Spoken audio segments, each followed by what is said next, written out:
My opinion of the investigation hasn't changed. I never expressed concern. I never talked about the investigation except when asked. And I was fortunate to have knowledge of the fact that I knew that there was no collusion. I knew that there was no obstruction. And this was affirmed in the Mueller report and Attorney General Barr's subsequent summary. So I have no cause to be concerned. I never did. No worries at all about what might be coming? No, I was asked this question weeks before the report was handed over to the Attorney General. And I said I was not worried because I had knowledge of what had transpired during the course of the campaign. So I had no reason to be.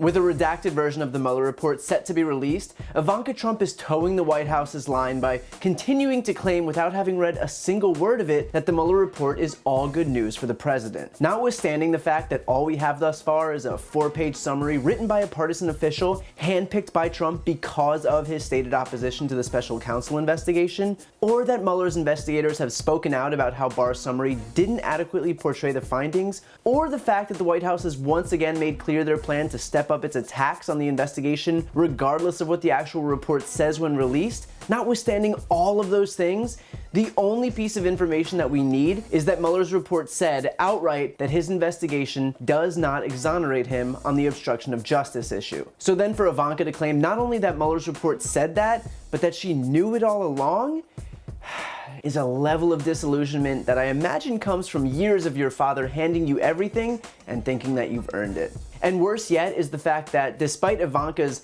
breezy assurances that everything is a-okay and she knew it would be all along, that it was her team's attempts to protect her that have actually landed her in hot water. Abby Lowell, the attorney representing Jared Kushner and Ivanka Trump, had reportedly emailed Michael Cohen's attorney to alter his statement to Congress to highlight just how not involved Ivanka Trump was in any Trump Tower Moscow deal. The attorney suggested that Michael Cohen tell Congress that Ivanka wasn't involved in any back and forths between Felix Sater and Michael Cohen, that she didn't know Sater was involved in any Trump Tower project in Moscow, that she wasn't in any meetings or on any calls, and that Michael Cohen even knew that Ivanka, with her keen eye, was skeptical about him. Except that wasn't true. Cohen testified under oath that he did indeed brief the entire Trump family, including Ivanka, on a potential Trump Tower Moscow deal on approximately 10 occasions. And in a December memo regarding Cohen's cooperation with the special counsel, after he pleaded guilty to lying to Congress, he reaffirmed that bit of information, that he did brief Trump's family members about the project, that he wasn't lying about that.